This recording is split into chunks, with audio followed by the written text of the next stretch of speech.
Hello friends, welcome to Rathi's kitchen. நான் உங்கள் ஏமா பேசுகிறேன்.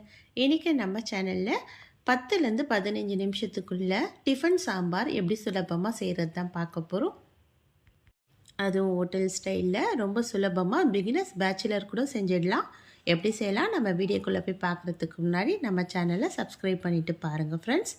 இப்போ வாங்க வீடியோக்குள்ளே போகலாம்.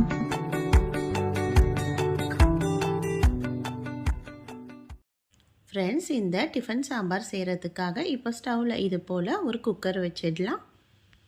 இந்த குக்கர் சூடானோடனே இதில் 2 டேபிள் ஸ்பூன் அளவுக்கு எண்ணெய் சேர்த்துக்கலாம். இது கூட 1/2 ஸ்பூன் அளவுக்கு சீரகம் சேர்த்துக்கலாம்.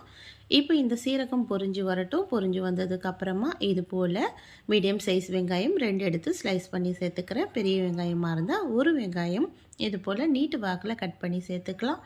இந்த வெங்காயத்தை இது போல் வதக்கி விட்டதுக்கப்புறமா இதுலேயே கொஞ்சமாக பச்சை மிளகாயும் சேர்த்துக்கலாம். 4 பச்சை மிளகாயை இது போல் கீறிட்டு சேர்த்துருக்கேன். இது கூட கொஞ்சமாக கறிவேப்பிலையும் சேர்த்துக்கலாம். சேர்த்துட்டு இப்போ இதை நல்லா இது போல் வதக்கி விட்டுடலாம். 1 நிமிஷத்துக்கு இந்த அளவுக்கு வெங்காயம் கலர் மாறுற அளவுக்கு வதக்கி விட்டால் போதும். ரொம்ப செவக்கணும்னு அவசியம் கிடையாது. இப்போ இது கூடவே 2 மீடியம் சைஸ் தக்காளியை இதையும் கொஞ்சம் பெருசாகவே கட் பண்ணி சேர்த்துக்கிறேன். இந்த குக்கரில் தான் நம்ம இந்த சாம்பார் செய்ய போகிறோம். அதனால் நம்ம இது போல் பெரிய வாக்கிலேயே கட் பண்ணி சேர்த்துக்கலாம்.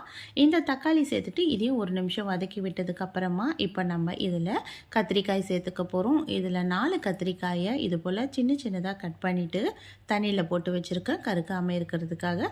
அந்த கத்திரிக்காயை சேர்த்துட்டு இது போல் நல்லா கலந்து விட்டுடலாம். கத்திரிக்காய் சேர்த்துட்டு இது போல் வதக்கி விட்டதுக்கப்புறமா மீடியம் சைஸ் உருளைக்கிழங்கு தோலை சீவிட்டு சின்ன சின்னதாக கட் பண்ணிவிட்டு இதையும் சேர்த்துக்கலாம். இது கூடவே 4 டேபிள் ஸ்பூன் அளவுக்கு துவரம்பருப்பு சேர்த்துக்கலாம். துவரம்பருப்பு நான் சேர்த்தது எடிட்டிங்கில் மிஸ் ஆகிடுச்சு, சாரி. நீங்கள் 4 டேபிள் ஸ்பூன் அளவுக்கு துவரம்பருப்பு சேர்த்துக்குங்க.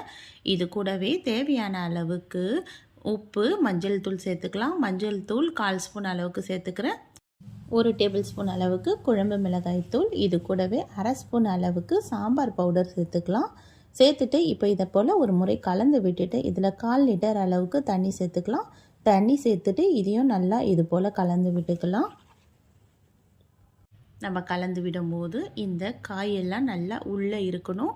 இந்த தண்ணி கொஞ்சம் மேலே அதிகமாக தெரியணும். இது கூடவே ஒரு சின்ன நெல்லிக்காய் சைஸ் அளவுக்கு புளி சேர்த்துட்டு இது கூட 1 டேபிள் ஸ்பூன் அளவுக்கு நெய்யும் சேர்த்துக்கலாம். நெய் சேர்த்துட்டு இப்போ உப்பு மட்டும் கரெக்டாக இருக்கான்னு செக் பண்ணிவிட்டு இதை குக்கரை நம்ம மூடி விட்டுடலாம். குக்கர் 4-5 விசில் விட்டு இந்த விசில் தானாக ரிலீஃப் ஆகி வரட்டும். அது வரைக்கும் வெயிட் பண்ணுவோம். விசில் வந்ததுக்கப்புறமா இதை நல்லா நம்ம கடைஞ்சி எடுத்துக்கலாம். இப்போ குக்கர் விசில் வந்து நான் பருப்பெல்லாம் நல்லா கடைஞ்சி எடுத்துட்டு இப்போ நம்ம தாளிக்கிறதுக்காக ஸ்டவ்வில் ஒரு கடாய் வச்சுக்கலாம். இந்த கடாய் சூடானதுக்கப்புறமா இதில் 1 டேபிள் ஸ்பூன் அளவுக்கு எண்ணெய் சேர்த்துக்கலாம். எண்ணெய் சூடானதுக்கப்புறம் 2-3 பல்லு பூண்டு தோலோடவே இடிச்சிட்டு சேர்த்துக்கலாம். பூண்டு சேர்த்துட்டு கொஞ்சம் கலர் மாதிரி வரட்டும். நல்லா ஒரு 10 செகண்ட் ஆனதுக்கப்புறம் 1/2 ஸ்பூன் அளவுக்கு கடுகு சேர்த்துக்கலாம். இப்போ கடுகு பொரிஞ்சு வந்ததுக்கப்புறமா ஸ்டவ் ஆஃப் பண்ணி விட்டுடலாம். இப்போ நம்ம ஏற்கனவே கடைஞ்சி ரெடி பண்ணி வச்சுருந்தோம்ல இந்த சாம்பார், அதில் எடுத்து சேர்த்துட்டு இப்போ இதில் கொஞ்சமாக கொத்தமல்லி இலைகள் மட்டும் சேர்த்துக்கலாம். அவ்வளோதான், நல்லா டேஸ்டியான டிஃபன் சாம்பார் நமக்கு ரெடி ஆகிடுச்சு. எவ்வளோ சுலபமான ரெசிபி பாருங்கள் ஃப்ரெண்ட்ஸ். ஹோட்டல் ஸ்டைலில் டிஃபன் சாம்பார் ரொம்ப சுலபமாக ரெடி பண்ணிட்டோன்னா கண்டிப்பாக நீங்களும் ட்ரை பண்ணி பாருங்கள் ஃப்ரெண்ட்ஸ். ட்ரை பண்ணி பார்த்துட்டு எப்படி இருக்குன்னு மறக்காமல் கமெண்ட் பண்ணுங்கள். இந்த வீடியோ பிடிச்சிருந்தால் லைக் பண்ணுங்கள். தேங்க்யூ.